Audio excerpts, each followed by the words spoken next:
Night settled hard over the high desert, the kind of night that pressed its weight into a man's chest and made even seasoned souls listen twice to the wind.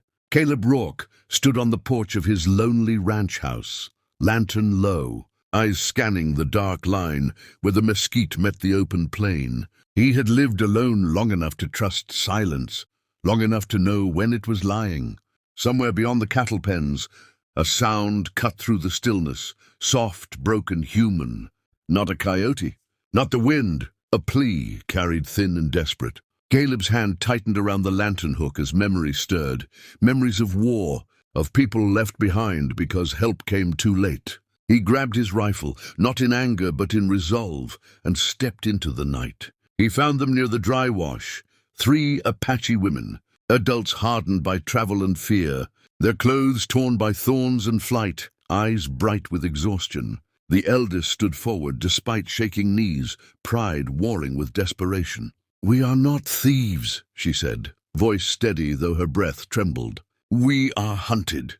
Caleb lowered the rifle and raised the lantern instead, letting its light show his face, his empty hands, the dust-worn lines of a man who had learned restraint the hard way. He listened, truly listened, as they spoke of a raiding party turned cruel, of men who would not stop, of miles crossed with bleeding feet and dwindling hope. When she finished, the night seemed to hold its breath. "Come with me," Caleb said at last, not as an order but as a promise. He led them back, set water on the table, tended wounds with the careful touch of someone who understood pain. The youngest, no, not youngest, he corrected himself, the quietest, watched him with eyes that carried storms and dawns both. When she spoke, it was barely above a whisper, a simple truth laid bare. "We don't want to be saved for a moment. We want to live." The words struck deeper than any bullet. Caleb nodded. "Then we'll make a stand that lasts." Outside, the wind shifted. Hooves would come. Trouble always did. But inside the lamplight, something stronger took root. Trust earned breath by breath. As dawn crept toward the horizon, Caleb planned routes, counted ammunition, and measured courage not in gunfire, but in staying. The women slept in turns, safe for the first time in days, and Caleb, staring into the pale edge of morning, knew this night had changed the shape of his life. If this story pulls you into the dust and danger of the Old West, stay with us. Subscribe for more powerful tales of courage, survival, and hard-won hope from the frontier. Morning broke sharp and cold, a thin blue light spilling over the flats as if the land itself were holding its breath. And Caleb moved with practiced economy, setting the ranch to speak for him if trouble came.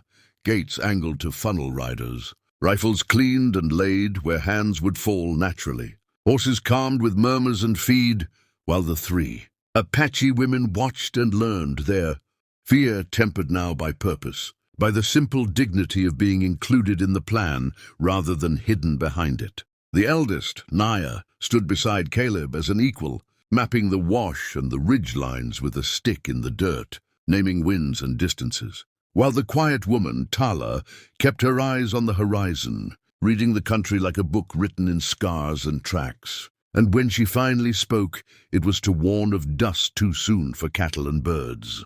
Lifting wrong, signs that turned Caleb's spine to iron. The riders came near noon, a hard knot of men testing the land, laughing too loudly. Believing loneliness was weakness, and Caleb let the ranch answer them first with silence, then with the crack of a warning shot that split the air clean and true. Not to kill, but to draw the line. And when the men fanned out, he and the women moved as one. Smoke and angles and patience. Naya's signal sending Tala and the 3rd woman, Sani, along the fence to cut off a flank, while Caleb held the center. Each heartbeat measured, each breath deliberate, until confusion frayed the riders' courage, and they pulled back cursing, promising return. It was then, in the quiet that followed, that the cost of standing revealed itself.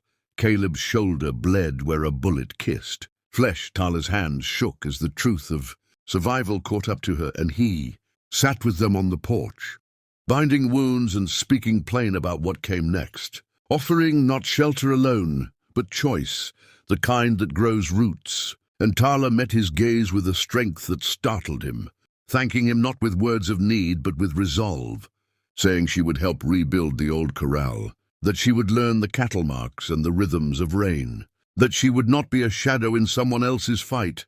Days stretched into a wary calm, riders passing wide, neighbors riding in when word spread of a stand taken and held. And the ranch changed, laughter in the evenings, songs traded like bread, fences mended by many hands, until one night, under a sky torn open by stars, Caleb realized the frontier had given him back what it once took, not by erasing the past, but by giving it meaning.